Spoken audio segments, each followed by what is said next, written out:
Bueno, hola a todos, soy el doctor Minyor Avellaneda, cirujano plástico, estético, reconstructivo y especialista sobre todo en cirugía facial. Y este es nuestro podcast en el cual vamos a hablar hoy de un tema que estoy seguro para todas las mujeres que quieren o hombres que quieren hacer una rinoplastia es fundamental. Y es el 360 para operarse su nariz, la rinoplastia. Así que hoy vamos a hablar un poco de todo lo que tiene que ver en este mundo de la cirugía de nariz. Vamos a mencionar elementos fundamentales de los tipos de nariz, de cuáles son los tipos de rinoplastia que hay, cuáles deben ser esas preguntas que ustedes deben hacer en la consulta, por supuesto, cómo entender o cómo saber quién es el cirujano ideal para ustedes. También vamos a hablar de la cirugía en sí misma, del posoperatorio, y la verdad esta es una reunión de las cientos de preguntas que me hacen en redes sociales sobre la cirugía todos los días. Entonces lo que hice fue reunir toda la información, unir las preguntas y por supuesto juntarlas para hacer toda una respuesta en este podcast en relación a esta cirugía. Así que bueno, vamos a tener 10 minutos donde en estos 10 minutos ustedes se van a llevar toda la información que deben saber si están pensando hacerse una rinoplastia. Les pido el favor que me comenten en el podcast, en los comentarios, que me hagan más preguntas y por supuesto que lo compartan. Si saben de alguna persona que quiere hacerse una rinoplastia, les aseguro que esta información es más tranquila, que estamos haciendo de una forma más calmada, con el tiempo, pues hombre, nos va a permitir dar una información más completa y seguramente les va a ayudar muchísimo a responder todas las preguntas que ustedes tienen. Así que, bueno, el primer punto que me parece muy importante, y esto me lo han preguntado muchísimo en redes sociales y es uno de los temas trend de la rinoplastia en Instagram, en TikTok, en Facebook, es los tipos de narices que tienen las personas. Y no hablado desde la perspectiva médica, sino desde la perspectiva de una persona que no necesariamente tiene que saber de esos temas. De tal forma que lo que primero voy a hablar es de eso. Y la rinoplastia, o la nariz, la nariz que más se comenta en redes sociales es la nariz aguileña, que es básicamente la nariz que se parece mucho a la de un águila, que tiene una jiba grande y una punta caída. Esta es la más común y les voy a decir que esta médicamente se refiere a una nariz que tiene un dorso o una jiba muy grande con mucho cartílago, con mucho hueso y que por supuesto va a requerir para su cirugía pues quitar ese exceso de tejido que tenemos ahí. La punta pues es una punta también delgada con un ángulo muy agudo y eso es una de las cosas que también tendríamos que mejorar en la rinoplastia porque podemos quitar toda la jiba, pero si no levantamos la punta y le damos una proyección adecuada, pues no se va a ver bien. La segunda nariz, y también que es muy común comentada en nuestros medios, es afro o afrodescendiente o también nariz negroide, se llama así médicamente, y es una nariz que tiene la característica casi opuesta a la que estamos hablando de aguileña, en donde no tiene casi jiba, o sea, es muy pequeña, es plana, y la nariz, la punta de la nariz es supremamente ancha. Esta es una nariz completamente diferente a la anterior porque desde el punto de vista médico lo que tenemos es un hipodesarrollo de los huesos nasales, son muy pequeños, el cartílago también es muy pequeño, los cartílagos de la punta de la nariz son muy débiles y no se proyectan hacia adelante, sino que son muy laterales, de tal forma que este tipo de nariz es muy frecuente en nuestro medio porque somos obviamente descendientes de nuestras raíces africanas, pues es muy frecuente encontrar y muy común. Otra de las narices que encontramos mucho, es la nariz achatada. La nariz achatada es una nariz que puede tener una jiba pequeña, no es muy grande, pero su característica más importante es que la punta de la nariz es súper delgada, súper delgada y además achatada parece una monedita, dicen algunos pacientes. Esto desde el punto de vista médico traduce que pues sí, tiene una jiba pequeño, no tanto como una aguileña, en donde hay cartílago y hueso de más, pero también aquí en la unión entre la frente y la nariz hay un huequito.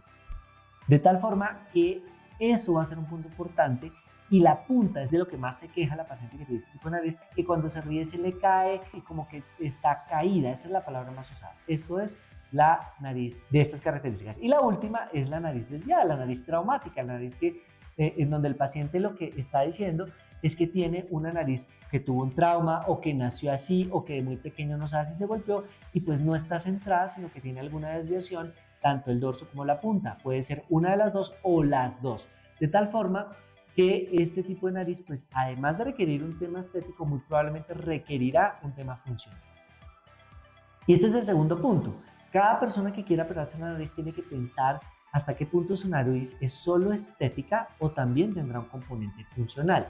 Más del 50% de los pacientes, por lo menos en mis manos, requieren algún tratamiento funcional por alguna patología funcional de la nariz. ¿Cuál es la más común? La desviación del tabique nasal. La desviación del tabique yo creo que la tenemos casi todas las personas. Muy pocas personas tienen el tabique realmente recto, casi ninguna. Y entonces esto puede generar algún nivel de obstrucción nasal. La causa más común de consulta en rinoplastia funcional es la obstrucción nasal. Así que parte de eso está en el tabique y eso es algo que tenemos que resolver si existe. Y por supuesto hay otras patologías como la hipertrofia de los cornetes que se asocia obviamente a esa desviación de la nariz y también tiene que ser realizada en consulta para ver si existe. Eso es clave, no solo ver la nariz y decir sí, listo, te opero, vas a quedar súper linda, sino también hacer un análisis de la función de la nariz. Esto también nos lleva a tener que analizar otras estructuras funcionales. Fíjense que, y de esto que voy a hablar no se habla mucho. Hay una parte de la nariz que se llama válvula nasal externa y válvula nasal interna. Estas estructuras van a requerir también un manejo si tienen algún tipo de patología. Y generalmente cuando hay que mejorarlas es cuando las pacientes ya tienen una rinoplastia y no les va bien o hay alguna modificación anormal, patológica de estas dos válvulas. Las personas que tienen deformidades o problemas funcionales de las válvulas van a tener obstrucción nasal y esto es algo que siempre hay que diagnosticar en el consultorio antes de la cirugía y tratar en el procedimiento. Ahora, quiero que sepamos algo muy importante. Esto se le puede preguntar al especialista que te está tratando. Doctor, ¿usted ve algún tema funcional en mi tabique, en mis cornetes, en mis válvulas nasales? ¿Qué encuentra usted para poder analizar con él pues, las alternativas terapéuticas en este caso? Bueno, fíjense ustedes todo lo que hay que hacer antes de la cirugía y bueno, hay que elegir el profesional. ¿Quiénes operamos la nariz? Por supuesto, los cirujanos plásticos tenemos la formación para hacerlo. Como especialistas que hacemos la parte estética y por supuesto también la parte funcional. Sin embargo, el otorrinolaringólogo que es el especialista de la nariz y del oído, pues por supuesto que, y esto me lo preguntan mucho, que si solo los cirujanos plásticos lo pueden hacer o los otorrinos solamente, lo podemos hacer los dos. En algunos casos incluso el cirujano plástico trabaja de la mano con el otorrinolaringólogo para que se pueda hacer una cirugía integral. Muchos de los cirujanos plásticos, o por lo menos en mi caso, y conozco muchos cirujanos que también hacen la parte funcional de manera muy bien hecha, como los otorrinos, que algunos le indagan que no, que ellos son solo para la parte funcional. No, conozco y tengo grandes colegas y amigos otorrinolaringólogos que hacen narices absolutamente hermosas y por supuesto hacen toda la parte funcional que será clave, de tal forma que tenemos un resultado doble. Así que, ¿quiénes la pueden hacer? Los otorrinos o los cirujanos plásticos, dependiendo de tu elección, de lo que veas, de los casos.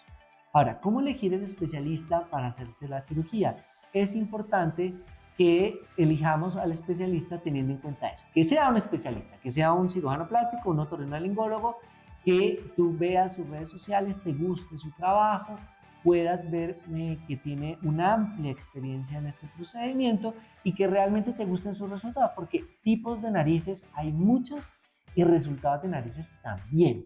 Existen, digamos, hoy en día dos grandes tendencias de rinoplastia y una de ellas es la rinoplastia de resultado natural o soft def, que es esa nariz que la paciente quiere mejorar porque tiene una jiba, porque tiene una desviación, porque la punta está un poquito gruesa, pero que quiere tener un resultado que se siga viendo muy natural, que incluso le digan, oye, te ves súper bien, pero no te ves operada. esa es la nariz natural. Esa es una nariz que en nuestro medio, yo puedo decir en mis manos, en mi opinión, en mi amplia experiencia en este tema, que es un 55% de los casos. Y hay otro 45% que busca una nariz de alta definición, una nariz que tiene un altísimo nivel de definición. ¿Y esto qué significa? Significa tres elementos fundamentales. Un manejo especial del dorso, con una curvatura más pronunciada del mismo, un manejo del radix, que es la unión entre la frente y la nariz en la parte superior, de mayor proyección, que se vea muy poco la diferencia entre la frente y el dorso de la nariz, y una super definición de la punta, que se vea muy definida la punta nasal y el ángulo de la nariz y el labio, que se vean muy respingadas, en otras palabras. Eso es importante debatirlo con el especialista, porque tú puedes tener una predilección especial por alguna de las dos, o quieres una combinación de las dos, o bueno, no sabes qué quieres, y ahí es donde viene la opinión y el consejo que te va a dar el especialista para tu cirugía. Esto es súper importante. Yo creo que es una de las partes más importantes de la consulta y la definición de quién va a ser tu cirujano. En la consulta existe la posibilidad de hacer algunas simulaciones. Esto es muy debatible. Hay algunos especialistas que les gusta, otros que no. Esto dependerá, pues, obviamente, del especialista que elijas para ir a que te valore. Así que, pues, tú puedes preguntar, doctor, ¿usted hace algún tipo de simulación? Sí, no.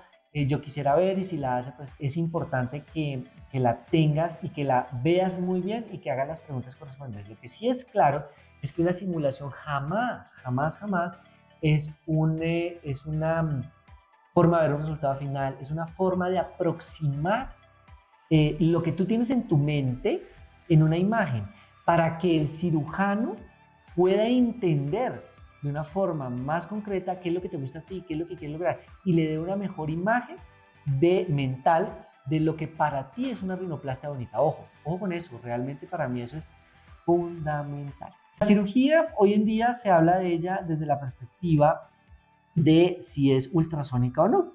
¿Qué es el ultrasonido? El ultrasonido es una tecnología, es un aparato que permite hacer cortes de los huesos nasales con unas ondas de sonido que disminuyen el trauma, hace que sangren menos, que se inflamen menos, y que pues continúe la cirugía con mayor, mayor facilidad. Me parece a mí que una de sus grandes virtudes es que permite una mayor precisión en los cortes, y eso ayuda muchísimo a que los resultados sean mejores. Para las personas que dedicamos pues mucho tiempo de nuestra práctica en la rinoplastia, definitivamente es una herramienta, porque eso es lo que es una herramienta bastante útil para hacer mejor nuestro trabajo. No significa que con rinoplastia ultrasónica un paciente ya va a tener el mejor resultado. No, es una herramienta, pero que sin duda las ventajas y virtudes que tiene ayudan mucho al cirujano a tener un muy buen resultado. Así que quiero decirles que para mí es fundamental el uso de estas herramientas, y otras herramientas no son ultrasonido, también existen los motores que ayudan a hacer también una parte con un utensilio eléctrico, hacen muy bien, ayuda a que se haga muy bien en la definición del dorso, de las vertientes de la nariz. Vale, bueno, la cirugía es una cirugía que en mis manos yo los hago con anestesia general siempre. Yo no hago rinoplastia con sedación, con anestesia local, y no faltaba. Es una cirugía que genera unos traumas importantes sobre el hueso, entonces se necesita que el paciente esté tranquilo, calmado. Así que yo recomiendo que la cirugía sea hecha con anestesia general. La anestesia general es muy segura, de tal forma que no es necesario creer que para tener mayor seguridad en una rinoplastia hay que hacerla con anestesia local o con sedación. Hay algunos ciudadanos que lo hacen, no estoy diciendo que esté mal, se puede hacer también, pero la predilección, creo que la mayoría de nosotros como especialistas preferimos la anestesia general para hacer un buen procedimiento de rinoplastia. En el postoperatorio, ¿qué va a pasar? Por supuesto, vas a tener edema, inflamación en grados variables. Una pregunta muy frecuente es: ¿cómo me puedo asegurar que no me van a dar moretones? ¿La rinoplastia ultrasonido me asegura que no tengo moretones? La respuesta es no. La rinoplastia con ultrasonido disminuye el riesgo de que tengas moretones pero no lo exime, ¿vale? No podemos controlar al 100% el sangrado de los vasos sanguíneos de tal manera que no podemos con esto certificar que no nos pueda pasar. Obviamente, el ultrasonido, como es tan preciso, genera menos edema y va a disminuir la posibilidad de que uno rompa un vaso sanguíneo y la piel también, porque pues en mi caso yo no hago osteotomías externas, o sea, no uso la piel para romper los huesitos, sino todo lo hago por ejemplo, y eso disminuye significativamente en mis pacientes muchísimo, pero es impresionante los moretones. Yo tengo pacientes que parece que no se hubieran hecho nada, solo tienen la férula ya, pero en algunos, igual con ultrasonido, con motores, con todo, va a tener. Después de la cirugía vas a tener férula de un material de plástico que te vamos a poner en la nariz para disminuir el edema. ¿Qué hace eso? Presionar la piel sobre la cirugía, sobre el hueso, sobre el cartílago, para que no se inflame por expansión. Lo mismo harán las cintas, el micropor que tú ves en la paciente o en el paciente que se hace la rinoplastia va a tener esto en la cara. Y esto va a ser fundamental para disminuir el edema, acelerar el proceso de recuperación y, por supuesto, mejorar el resultado estético. Por otro lado, también va a ayudar de manera indirecta a que los rayos del sol no pigmenten la piel que está con esos moretones, porque una piel con moretones se puede pigmentar con el sol. Así que la férula y las cintas van a disminuir muchísimo ese riesgo. Después del tiempo, ¿cuándo doctor voy a ver el resultado final de la rinoplastia? Es una pregunta súper frecuente. Cada persona es diferente, sin embargo, podemos decir que más o menos desde el día, pues desde que te quitas la férula va a hacer un cambio. Si tienes una jiba muy grande, pues obviamente ya no la tienes, pues lo vas a notar desde el primer momento, pero eso lo vas a notar con edema, con inflamación de la piel, y tendrán que pasar meses para que esa desinflamación disminuya y pueda haber un resultado más concreto de tu rinoplastia. Más o menos este tiempo va a ser alrededor de un año. La desinflamación total, y eso lo tenemos claro todos los cirujanos. Obviamente al tercer mes te va a ver mucho mejor porque va a estar más desinflamado, a los 6 meses aún más porque el edema ha disminuido, ya la piel está más asentada sobre el cartílago y la piel, y eso pues va a dar un resultado, y luego a los 12 meses pues ya tendrás un resultado final y podrás determinar pues cómo te ves, cómo te sientes con tu cirugía. Bueno, esto es como un aviso general de lo que tenemos en rinoplastia. Fíjense que con estos ya pasamos más de 10 minutos, hemos hablado de muchas cosas y me quedan muchísimas pendientes, pero con esto los invito a nuestro siguiente podcast donde vamos a hablar de otro tema muy interesante de cirugía plástica. Y si quieres que siga hablando de rinoplastia, no se te olvide escribirme en los comentarios, déjame un mensaje en Instagram o en alguno de los segmentos que vamos a tener de esta entrevista en nuestras redes sociales para que yo siga hablando y sepa de qué temas quieren hablar, o si quieren que hable de algún otro tema que no he mencionado o que todavía no he hablado en el podcast, por favor háganmelo saber en los comentarios, en un mensaje por interno en Instagram o en TikTok. Me escriben: Dr. Miñor, mi nombre es tal, estoy viendo su podcast en YouTube o escuchándolo en alguno de las plataformas de streaming de podcast, como por ejemplo Spotify, que es donde tenemos nuestro podcast, y quiero que usted hable de este tema, o lo vi en Instagram y quiero que usted nos hable más en profundidad sobre este tema. Y bueno, coméntenme por favor todo lo que quieran. Ha sido un gusto estar con ustedes el día de hoy, les mando un saludo muy grande, hablamos, chao chao.